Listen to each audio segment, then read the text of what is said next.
700 kilometre کا ریگستانی سفر آج کے دور میں بھی کرنا مشکل ہے. سائیکل پہ نہیں آپ کر سکتے, پیدل تو آپ سوچ بھی نہیں سکتے. اونٹ کے بغیر کیسے ہو سکتا ہے, جس میں آپ کو اونٹ اس لیے بھی ضروری ہے کہ اس کے اوپر آپ نے سامان لادنا ہے. پانی نہیں راستے میں پینا. ریگستان میں تو کئی کلومیٹر تک کچھ بھی نہیں ہوتا, بھوکے پیاسے مریں گے. پھر آپ قافلے سے بھی جدا ہیں. تو ابو ذر غفاری کوشش کرتے رہے کس طریقے اونٹ, اسی دوران قافلہ نکل گیا آگے, تو وہ اونٹ اٹھا ہی نہیں ہے. تو حضرت ابو ذر غفاری نے اپنا سامان اپنی پیٹھ پہ لاد لیا.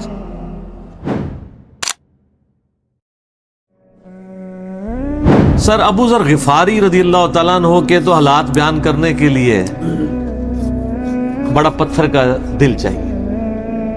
اتنے سوز و گداز والی زندگی ہے ان کی. ہاں, جامعہ ترمذی میں حدیث ہے, نبی صلی اللہ علیہ وآلہ وسلم نے ارشاد فرمایا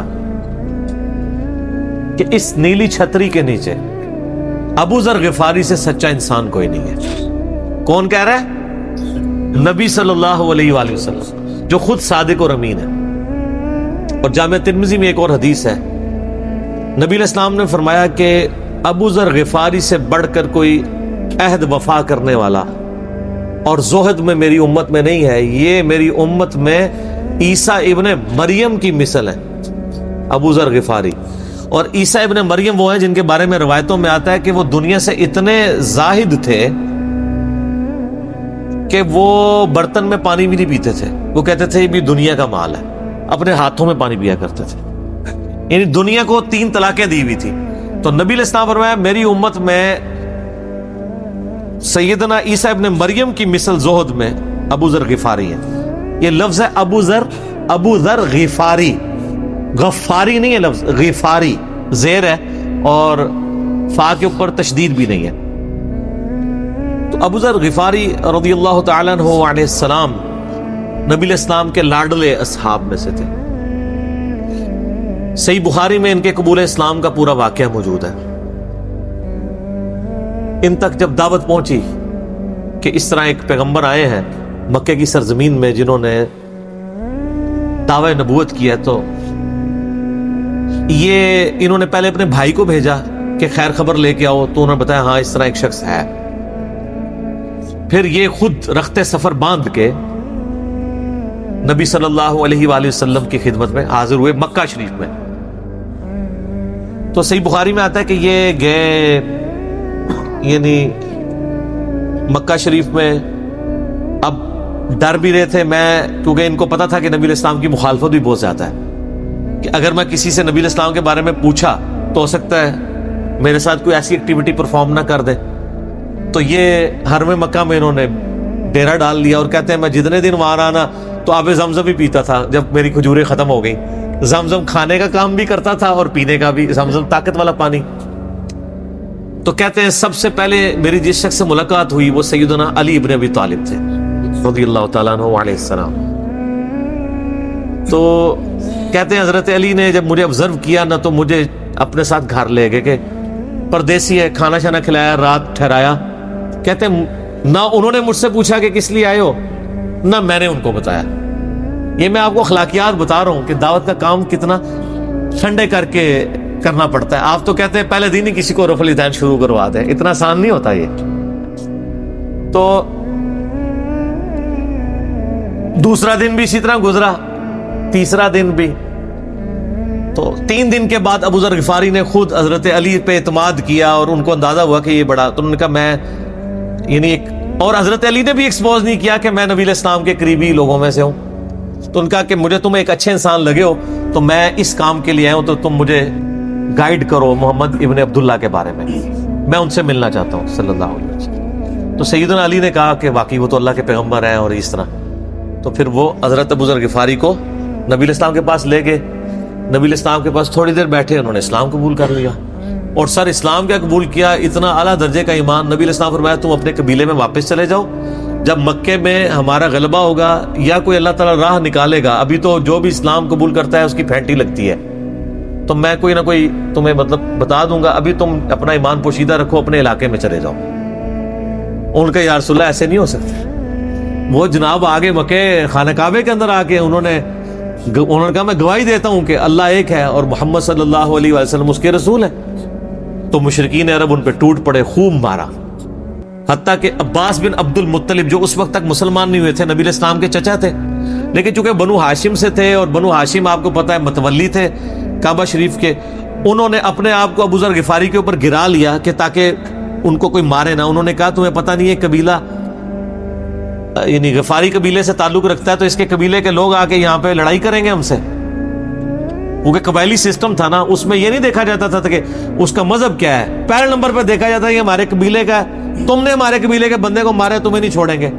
اسی وجہ سے آپ دیکھیں نا بنو ہاشم اسلام قبول نہ کرنے کے باوجود نبی علیہ السلام کی پشت پہ تو کھڑے رہے نا، اور یہ پہلے بھی ہوتا رہا. قرآن حکیم میں آتا ہے نا کہ شعیب علیہ السلام کی قوم کیا کہتی ہے، اے شعیب اگر تیرا قبیلہ تیرے ساتھ نہ ہوتا کب سے تیرا کام کر چکے ہوتے. اس لیے انبیاء ڈومیننٹ قبائل میں آتے ہیں جو شریف النفسی والے ہوتے ہیں، جن میں ایک سسٹم ہوتا ہے پورا. تو اور پھر جو ہے نا وہ اگلے دن پھر ابو ذر غفاری نے اس طرح کلمہ پڑھا، پھر ان کی پٹائی ہوئی، پھر حضرت عباس نے ان کو بچایا اور پھر وہاں سے یعنی وہ چلے گئے. یہ پوری حدیث صحیح بخاری میں ہے، اور بلکہ بخاری میں پورا ایک چیپٹر ہے ابو ذر غفاری کے اسلام لانے کا واقعہ. امام بخاری نے ابو ذر غفاری کا پروٹوکول یہ رکھا ہے کہ اسلام کا پورا چیپٹر بنایا ہے ابو ذر غفاری کے اسلام لانے کا واقعہ. باقی یہ درویش صفت آدمی تھے اور دنیا کو 3 طلاقیں دی ہوئی، اور وہ اس لیے کہ انہوں نے نبی علیہ السلام کو بڑا کلوزلی آبزرو کیا تھا. نبی علیہ السلام کی جتنی احادیث دنیا سے زہد اور دنیا پرستی کی مذمت پہ ہے نا، اکثر احادیث کے راوی ابو ذر غفاری ہیں. چونکہ انہوں نے نبی علیہ السلام کو بڑا کلوزلی آبزرو کیا ہوا تھا تو اس لیے وہ صحابہ کرام پہ جب دنیا کے خزانے کھول دیے گئے، اور بعض اصحاب اور بعض تابعین میں انہوں نے جب دنیا کی محبت میں غلبہ اور عیاشی کا لیول دیکھا تو ان سے وہ برداشت نہیں ہوتا تھا. اور تو نبی علیہ السلام کی صحبت کی ہوئی تھی، وہ کہتے تھے یہ دیکھو یار ہم لوگ تو فاقے کرتے تھے اور ہمارا پیغمبر ہمیں یہاں تک تعلیمات دیتا تھا کہ اے اللہ محمد اور آل محمد کو بس اتنا ہی رزق دینا کہ روح اور جسم کا رشتہ برقرار رہے. یہ حدیث بخاری و مسلم میں ہے، اور بخاری و مسلم میں حدیث ہے حضرت عمر کو نبی علیہ السلام نے ڈانٹتے ہوئے کہا جب وہ چٹائی کے نشان دیکھے، ان کا یا رسول اللہ رو پڑے کہ کیسر و کسرا تو دنیا کے مزے لوٹ رہے ہیں اور آپ اللہ کے نبی ہیں، تو آپ فرمایا کہ تم اس پہ خوش نہیں کہ وہ دنیا کے مزے لوٹیں اور تم آخرت کی سعادت لوٹو. اور لگتا ہے عمر تم پہ دنیا کی حقیقت آج بھی نہیں کھلی. جن لوگوں کے سامنے یہ ساری چیزیں تھی، جن لوگوں نے نبی علیہ السلام کا وہ پیریڈ دیکھا تھا، پھر ان کو یہ بھی پتا تھا کہ بخاری و مسلم میں نبی علیہ السلام کے جو آخری خطبات میں سے شہدائے احد کے اوپر جو نماز جنازہ آپ نے 8 سال بعد پڑھی، اور وہاں پہ آپ نے جنازے یعنی ادھر قبرستان میں خطبہ دیا عبرت کے لیے، اور اس میں کئی چیزیں تھی. ایک تو یہ تھی کہ یہ یہاں پہ وہ لوگ دفن ہیں جنہوں نے اسلام کے لیے قربانی دی ہے اور ان کا پھل تم نے کھانا ہے. وہ دنیا سے اسی طریقے سے گئے ہیں، دفن میں نہیں دیا گیا کئی لوگوں کو. نمبر 2، اسی میدان میں مال غنیمت سمیٹنے کی وجہ سے ایک فتح شکست میں بدل گئی تھی، جبکہ اللہ کے نبی بھی موجود تھے، اللہ نے اس کا بھی لحاظ نہیں کیا، اور وہ فتح شکست میں بدل گئی کہ انہوں نے مال غنیمت لپیٹنے میں نبی علیہ السلام کی حکم عدولی کر دی، تو تاکہ بعد میں یہ معاملہ نہ ہو. تو وہاں آپ کا خطبہ بخاری مسلم دونوں میں ہے. آپ نے فرمایا کہ اور حضرت عقبہ ابن عامر کہتے ہیں میں نے آخری دفعہ نبی علیہ السلام کو ممبر پہ اسی دن دیکھا تھا. آپ نے فرمایا کہ میں اللہ کی قسم اپنے حوض کوثر کو اس وقت دیکھ رہا ہوں، اللہ نے دکھا دیا. اور آپ نے فرمایا کہ مجھے یہ خطرہ نہیں ہے کہ تم میرے بعد شرک کرنے لگو، لیکن مجھے ڈر ہے کہ تم دنیا کے مال میں پھنس جاؤ گے اور پھر تم ایک دوسرے کو قتل کرو گے جس طرح اگلی قوموں نے کیا، اور تم بھی تباہ و برباد کر دیے جاؤ گے جس طرح اگلے. اس سے زیادہ کیسے آپ ڈر سناتے؟ اب یہ ساری چیزیں موجود تھیں. آپ فرمایا مجھے خطرہ یہ ہے کہ دنیا کا مال تم پہ کھول دیا جائے گا، ان قریب کیسر و کسرا کے خزانے تمہارے پاس آ جائیں گے. جو بخاری مسلم میں آتا ہے نا کہ نبی علیہ السلام نے کہا کہ مجھے اللہ نے 2 خزانے عطا کر دیے، ٹھیک ہے، زمین کی خزانوں کی چابیاں، اور جس سے وہ بریلویوں نے کچھ اور ہی قیدہ بنا لیا. اس میں موجود ہے کہ کیسر و کسرا کے خزانے، یعنی آپ کو بتایا گیا کہ رومن اور پرشین امپائر جو ہے مسلمان فتح کر لیں گے یرموک اور قادسیہ کے اندر، اور مسلمانوں کے پاس وہ دولتیں آ جائیں گی. آہستہ آہستہ وہ بھی اسی یعنی دنیا کی محبت کا شکار ہو جائیں گے. اب یہ ساری باتیں حضرت ابو ذر غفاری کے سامنے تھی. حتیٰ کہ صحیح بخاری میں آتا ہے کہ ابو ذر غفاری کہتے ہیں مجھے دن یاد ہے کہ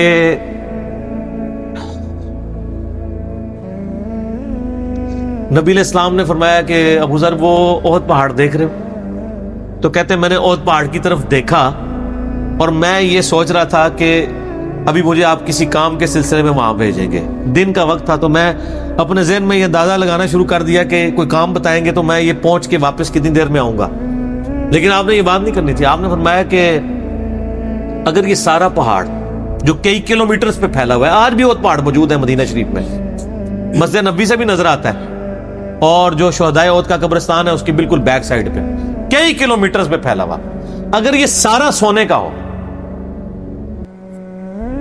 تو آپ علیہ السلام فرمایا کہ میں سب کا سب اللہ کی راہ میں فوراً شام سے پہلے خیرات کر دوں. اپنے پاس میں 2 یا 3 دینار ہی رکھوں صرف, یعنی جو ٹوٹل زندگی گزارنے کے لیے سب خیرات کر دوں. اب مجھے بتائیں, جن لوگوں نے, یہ بزرگ غفاری راوی, جن لوگوں نے یہ حدیثیں حضور سے سنی بھی تھی, جب وہ یہ دیکھتے تھے کہ رومن اور پرشین امپائر کے گرنے کے بعد جب مسلمانوں کے پاس خزانے آئے ہیں اور حضرت عثمان کے دور میں لوگوں کے لاکھوں روپے آج کے وظیفے لگ گئے ہیں گھر بیٹھے, وہ بھی انہی عیاشیوں میں پڑ گئے ہیں, تو ان کو یہ چیزیں ہضم نہیں ہوتی تھی. تو یہ شام ہجرت کر گئے تھے. نبی علیہ السلام نے پہلے ہی کہا تھا, المستدل الحاکم میں تو ڈیٹیل موجود ہے. یہاں پہ میں آپ کو ضمن بتا دوں, اکثر لوگ صحابہ کرام کے حالات و واقعات کے بارے میں پوچھتے ہیں, مطلب پوری زندگیاں لگ جائیں تو وہ واقعات بیان کرتا رہے انسان, ختم نہیں ہوتے. یہ حدیث ہے المستدل الحاکم میں صحیح سند سے کہ فرمایا آپ علیہ السلام نے کہ ابو ذر تیرا کیا حال ہوگا جب تو بھوسا لوگوں میں رہ جائے گا, اور آپ نے یوں انگلیاں ڈالی.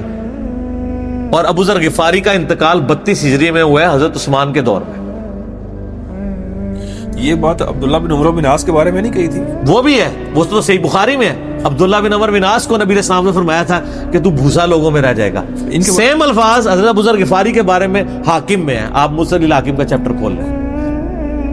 وہ تو یزید کے دور تک گئے تھے نا, یہ حضرت عثمان غنی کے دور میں فوت ہوئے. یعنی حضرت عثمان غنی برے نہیں تھے نعوذ باللہ, یعنی ان کے دور میں عیاشی کا لیول لوگوں کا یہ ہو گیا تھا.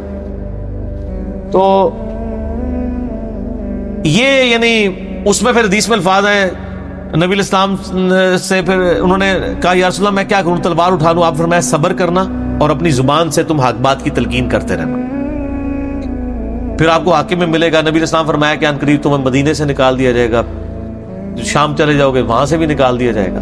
اور سر ایک بڑی دردناک حدیث ابو ذر غفاری کے بارے میں, وہ حاکم میں ہی ہے, المستدل الحاکم میں.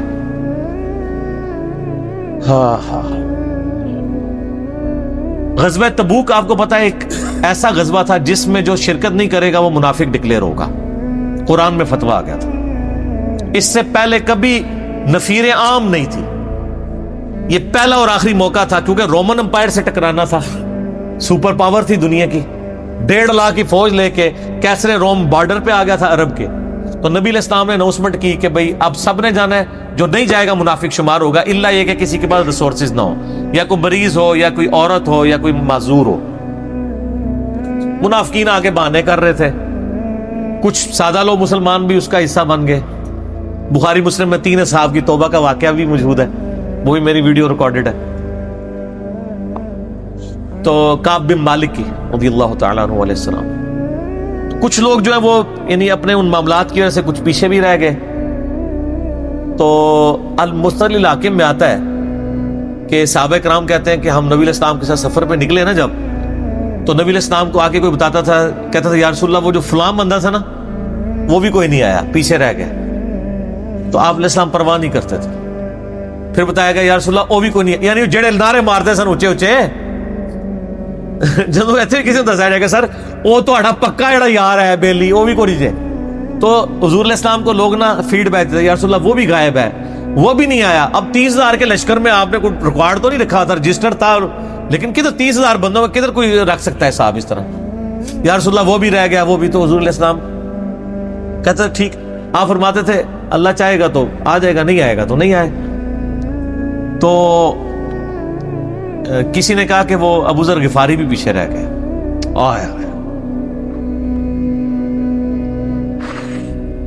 اور ابو ذر کو اس کے اونٹ نے روک لیا.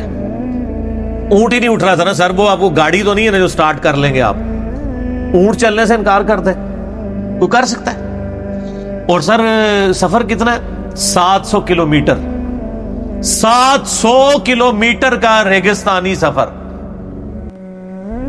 آج کے دور میں بھی کرنا مشکل ہے. سائیکل پہ نہیں آپ کر سکتے, پیدل تو آپ سوچ بھی نہیں سکتے. اونٹ کے بغیر کیسے ہو سکتا ہے, جس میں آپ کو اونٹ اس لیے بھی ضروری ہے کہ اس کے اوپر آپ نے سامان لادنا ہے.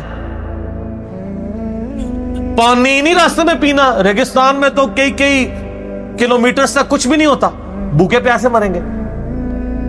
پھر آپ قافلے سے بھی جدا ہیں. تو ابو ذر غفاری کوشش کرتے رہے کس طریقے اونٹ, اسی دوران قافلہ نکل گیا آگے, تو وہ اونٹ اٹھا ہی نہیں ہے. تو حضرت ابو ذر غفاری نے اپنا سامان اپنی پیٹھ پہ لاد لیا, پیدل چل پڑے ریگستانی سفر میں. حاکم کی روایت ہے کہ ہم نے دیکھا دور سے ایک اکیلا شخص آ رہا ہے جس کی پیٹھ کے اوپر بورا لدا ہوا ہے. تو نبی علیہ السلام کی آپ محبت دیکھیں, آپ نے فرمایا کہ تو ابو ذر ہو جا, یعنی جو آنے والا شخص ہے تو ابو ذر ہو. یعنی حضور نے خواہش کا اظہار کیا. آپ کو نظر تو نہیں آ رہا تھا یہ کون آ رہا ہے, آپ کی محبت, آپ کو پتا تھا ابو ذر غفاری نہیں رہ سکتا پیچھے. تو صحابہ کہتے ہیں آپ نے بتایا تو ابو ذر ہو جا. تو صحابہ کہتے ہیں تھوڑی دیر بعد جب وہ قریب آئے تو ہم نے پہچان لیا ابو ذر غفاری ہیں. تو جب ہم نے پہچان لیا نا, تو حضور علیہ السلام نے ان کے پہنچنے سے پہلے آپ نے فرمایا ابو ذر کو دیکھو اکیلا آ رہا ہے, اکیلے ہی دنیا سے جائے گا اور قیامت الدن بھی اکیلا اٹھایا جائے گا. دنیا سے کیا کہہ رہے گے. صحیح بخاری میں آتا ہے کہ حضرت عثمان غنی رضی اللہ عنہ کے دور میں چکے, یہ اس حدیث کا بھی کچھ حصہ باقی ہے, میں بعد میں بیان کروں گا, پہلے میں اس کو کنکلوڈ کر لوں. کہ صحیح بخاری میں آتا ہے کہ حضرت ابو ذر غفاری شام چلے گئے تھے, وہاں پہ چونکہ گورنر تھے حضرت معاویہ رضی اللہ تعالیٰ عنہ. وہ قرآن کی وہ جو سورہ توبہ کی آیات ہے نا, کہ جو لوگ سونا اور چاندی جوڑ کے رکھتے ہیں یہ گرم کر کے ان کی پیٹھوں پہ, ان کے ماتھے کے اوپر لگایا جائے گا قیامت والے دن. تو وہ یہ آیت پڑھا کرتے تھے, اور حضرت معاویہ سے ان کا جھگڑا رہتا تھا کہ تم لوگ جو یہ مال جوڑ رہے ہو نا, اور یہ اتنے خزانے تم لوگوں نے بنا لیے ہیں, یہ نبی علیہ السلام کی تعلیمات کے خلاف ہے. تو حضرت معاویہ کہتے تھے یہ تو اہل کتاب کے بارے میں آیات نازل ہوئی ہیں. تو وہ کہتے تھے نہیں, یہ سب کے بارے میں ہے. اب شرعی حکم یہ ہے کہ مال آپ جوڑ سکتے ہیں اگر آپ زکوٰۃ دے رہے ہیں, لیکن یہ پسندیدہ نہیں ہے. طریقہ نبوت یہ نہیں ہے. نبی علیہ السلام نہیں جوڑ سکتے تھے, پوری زندگی زکوٰۃ دینے کی نوبت نہیں آئی ہے, حالانکہ خمس ملتا تھا, خیرات کرتے تھے. ابو ذر غفاری کا جھگڑا یہ تھا کہ تم تو نبی کے صحابہ ہو, تم لوگوں کو یہ زیب ہی نہیں دیتا کہ تم لوگ اس طرح کے مالات میں رہو اور اس طرح مال جوڑو. تو اب چونکہ سینئر صحابی تھے, ان کو ہاتھ ڈالنا بھی آسان نہیں تھا. پھر نبی علیہ السلام نے فرمایا ہو کہ اس سے زیادہ سچا انسان ہی کوئی نہیں. تو معاویہ نے خط لکھا حضرت عثمان کو کہ جی اس بندے سے میری جان چھڑائے نا, اس کو آپ واپس بلائیں. تو حضرت معاویہ نے جب خط لکھا تو حضرت عثمان نے ان کو کہا تم مدینہ شریف واپس آ جاؤ. مدینہ شریف جب یہ واپس آئے تو صحیح بخاری میں آتا ہے کہ لوگوں کا جھمگٹا لگ گیا ابو ذر غفاری کے گرد. لوگوں کو پتا تھا یہ تو بڑا یعنی زہد والا بندہ ہے. تو ابو ذر غفاری وہی حدیثیں سنایا کرتے تھے کہ حضور نے فرمایا یہ احد پہاڑ سونے کے برابر ہو تو میں خیرات کر دوں گا. جبکہ باقی صاحب کہتے تھے کہ مال جوڑنا جائز ہے اگر زکوٰۃ کوئی دیتا رہے. وہ یہ کہتے تھے کہ یار یہ تم لوگوں کو تو زیب نہیں نہ دیتا, یار تم لوگ تو یہ باتیں نہ کرو, تم لوگ نبی کی صحبت یافتہ ہو, تم لوگوں کو تو زہد ہونی چاہیے تم لوگوں کی زندگی میں. اب لوگوں کا ہجوم ان کے گرد لگ گیا, اور پھر حضرت عثمان نے ان کو خلیفہ وقت تھے بلایا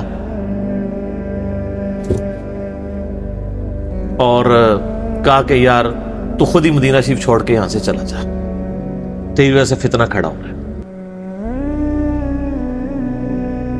حضرت عثمان نے کہا میں نے تو نبی علیہ السلام سے سنا تھا کہ گمراہوں کی اطاعت کرنا, صبر کر لینا. تو ایک زبدہ نامی کا ایک گاؤں تھا مدینہ شریف کے پاس, شہر سے ہٹ کے, تو وہ پھر وہاں پہ ہجرت کر گئے. آپ دیکھیں ریونج کیسا تھا, لوگ کتنے ڈرے ہوئے تھے کہ ابو ذر اپنی بوڑھا شخص 80-90 سال کا بابا اپنی ایک بڑھیا بیوی کو لے کے اس عمر میں شہر بدر ہو رہا ہے اکیلا. آج نہیں آپ سوچ سکتے کسی جگہ آپ اکیلے جا کے پڑاؤ کریں, کسی بیابان کے اندر, ریگستان کے اندر. اس زمانے میں آپ سوچ رہے, آج کل بھی آپ مدینہ شریف کے گرد چلے جائیں تو آپ وہاں نہیں ایک رات بھی نہیں گزار سکتے. تو کوئی شخص حضرت ابو ذر غفاری کو سی آف کرنے نہیں آیا سوائے حضرت علی کے, اور وہ بھی مدینے کی باؤنڈری تک آئے. ان کو پتا تھا ان کے سٹانس کے بارے میں, اور حضرت علی نے ان کو جب سی آف کیا تو کہا کہ میں چونکہ حکمران وقت کی اطاعت کا پابند ہوں, میں مدینے کی باؤنڈری سے باہر نہیں جاؤں گا. اگر مجھے کوئی اس طرح کا یعنی حکم اجازت مل جاتی تو میں تیرے ساتھ جاتا. ایران والوں نے حضرت علی علیہ السلام کے زندگی کے آخری 10 سال کے اوپر ایک فلم بنائی ہے, امام علی علیہ السلام. اس میں ابو ذر غفاری کے سارے واقعات انہوں نے فلمائے ہیں سر, دیکھنے والے. جب مولا علی چھوڑنے آتے ہیں, پھر جو ان کی ڈیبیٹس ہوتی ہیں مدینہ شریف میں لوگوں کے ساتھ, وہ ساری انہوں نے ویڈیو میں فلما دی. پھر یہ چلے گئے وہاں پہ رہنا شروع ہو گئے. اب اس حدیث کی طرف واپس آ جائیں جو فرمایا آپ علیہ السلام نے اکیلے ہی مرے گا. تو ابو ذر غفاری, اس حاکم کی روایت میں آتا ہے ابو ذر غفاری کی موت کا وقت قریب آ گیا, صرف بیوی ہے پاس. بیوی نے رونا شروع کر دیا کہ حضرت آپ فوت ہو گئے, آپ کو کفن کون دے گا, آپ کو غسل کون دے گا, آپ کو دفنائے گا کون, میں عورت ذات کیا کر سکتی ہوں. حضرت ابو ذر نے کہا کہ نبی علیہ السلام سے میں نے سنا تھا کہ تو اکیلا مرے گا, پھر مسلمانوں کا ایک قافلہ وہاں سے گزرے گا جو تجھے کفن دے کے دفنائے گا اور جنازہ بھی پڑھے گا. تو نے فکر نہیں کرنی, جب میں مر جاؤں تو میری لاش کو چوراہے پہ رکھ دینا, گزرگاہ پہ, جو یعنی مدینہ کی طرف راستہ آتا تھا گاؤں ایریا سے گزر کے. اللہ میرا بندوبست کر دے گا. وہی ہوا کہ ان کے مرنے کے بعد مسلمانوں کا ایک قافلہ دور سے آ رہا تھا. تو اسی مستقل حاکم کی حدیث میں آتا ہے کہ سر قافلہ بھی سنے پھر کون ہے, عبداللہ ابن مسعود. ابو ذر غفاری بھی زہد کے امام, ابن مسعود بھی زہد کے امام, ابو درداء بھی زہد کے امام.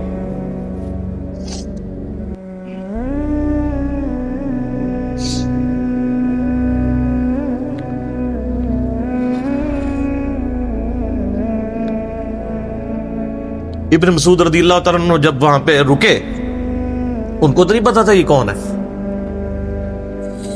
تو انہوں نے کہا بی بی کیا وہ, ان کا میرا خامند مر گیا ہے, ان کا یہ کون ہے. تو انہوں نے کہا ابو ذر غفاری. عبداللہ ابن مسعود کی چیخ نکل گئی, چیخ ماری انہوں نے. ان کا واہ, اللہ کے نبی نے فرمایا تھا کہ ابو ذر اکیلا آ رہا ہے تبوک کے موقع پہ, دنیا سے بھی اکیلا جائے گا, اور قیامت الدن بھی اکیلا اٹھایا جائے گا. یعنی اب اسی سرزمین سے ہی اس نے اٹھنا ہے نا, ہر بندے نے اپنی قبر سے اٹھنا ہے.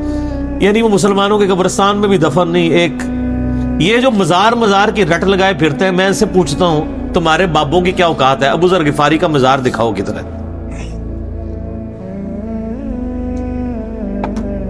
جو اس روئے ارض پہ نیلی چھتری کے نیچے سچا ترین انسان جس کو اللہ کے نبی کہہ رہے ہیں, اس کا کوئی مزار نہیں ہے.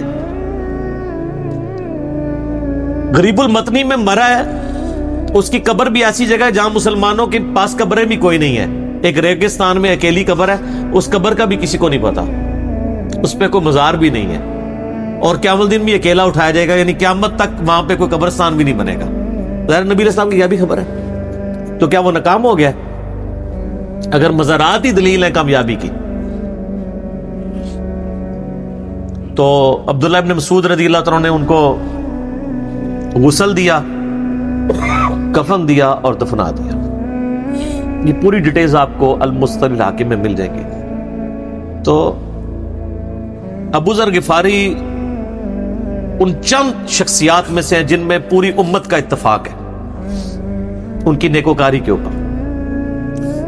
شیعہ بھی ان کو بہت رسپیکٹ دیتے ہیں, اہل سنت بھی دیتے ہیں, صوفیاء کے ہاں بھی ان کو امام مانا جاتا ہے زہد کی وجہ سے. آپ تصوف کی جتنی کتابیں پڑھیں, چاہے امام غزالی کی ہوں, رسالہ القشیریہ پڑھیں, اور لوگوں کو بھی پڑھنا شروع کریں, تو ابو ذر غفاری آپ کو زہد کے امام کے طور پہ ملیں گے کہ ان کی زندگی میں یعنی یہ زہد تھا کہ انہوں نے کس طرح کی زندگی گزاری ہے.